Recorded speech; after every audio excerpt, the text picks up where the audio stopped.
ജോലി കഴിഞ്ഞ് വരും വഴി എന്നും അയാൾ ഒരു സ്ത്രീയുടെ കടയിൽ നിന്ന് ഓറഞ്ച് പഴങ്ങൾ വാങ്ങിക്കാറുണ്ടായിരുന്നു. പഴങ്ങൾ വാങ്ങിയതിനു ശേഷം അതിൽ നിന്ന് ഒരെണ്ണം എടുത്ത് തൊലി പൊളിച്ച് ഒരല്ലി തിന്നതിനു ശേഷം അയാൾ ആ സ്ത്രീയോട് പറയും, ഈ ഓറഞ്ച് പഴങ്ങൾക്ക് എന്തൊരു പുളിയാണ്, ഇത്രയും പുളിയുള്ള പഴങ്ങളാണോ നിങ്ങൾ എനിക്ക് വിൽക്കുന്നത് എന്ന് പറഞ്ഞ് അയാൾ തൊലി പൊളിച്ച ആ ഓറഞ്ച് ആ സ്ത്രീക്ക് തിരികെ കൊടുക്കുന്നത് പതിവായിരുന്നു.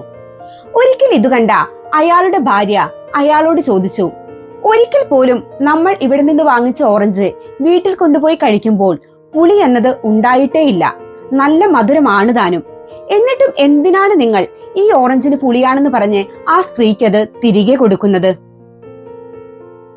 അല്പം പുഞ്ചിരിച്ചുകൊണ്ട് അയാൾ തന്റെ ഭാര്യയോട് ഇങ്ങനെ പറഞ്ഞു, വളരെ വർഷങ്ങളായി ഇവർ ഇവിടെ ഈ പഴങ്ങൾ വിൽക്കുന്നു, പക്ഷേ അതിൽ നിന്ന് ഒരിക്കൽ പോലും ഒരു ഓറഞ്ച് പോലും അവരെടുത്ത് കഴിച്ചു കാണാൻ സാധ്യതയില്ല.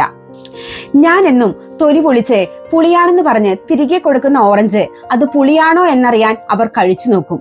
അങ്ങനെയെങ്കിലും ഈ ഓറഞ്ചിന്റെ ഒരു പങ്ക് അവർക്കും കഴിക്കാൻ സാധിക്കുമല്ലോ എന്ന് കരുതിയാണ് ഞാൻ ഇങ്ങനെ ചെയ്യുന്നത്. തന്റെ ഭർത്താവിന്റെ നന്മയിൽ ആ സ്ത്രീ ഒരുപാട് സന്തോഷിക്കുന്നുണ്ട്. കൊള്ളയും കൊലയും വെട്ടിപ്പിടിക്കലും കുതികാൽവെട്ടലുമൊക്കെയായി മനുഷ്യത്വം തൊട്ടു തീണ്ടിയിട്ടില്ലാത്ത ഇന്നത്തെ സമൂഹത്തിൽ നന്മയുള്ള മാനുഷികത നിറഞ്ഞ ഇങ്ങനെ ചിലരെങ്കിലും കാണും.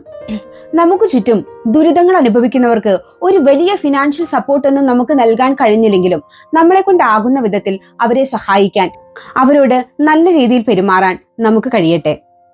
അങ്ങനെ നമ്മൾ ചെയ്യുന്ന നന്മകൾ കണ്ടിട്ടെങ്കിലും പുതിയ തലമുറ മനുഷ്യത്വം എന്തെന്ന് തിരിച്ചറിയട്ടെ. അപ്പൊ അത്രയ്ക്കുള്ളൂ. നമുക്ക് അടുത്ത വീഡിയോയിൽ കാണാം. ചുമ്മാ തങ്ങ് ചിരിച്ചു കാണാം. ജീവിതം പൊളിയാണ്. Bye bye, see U.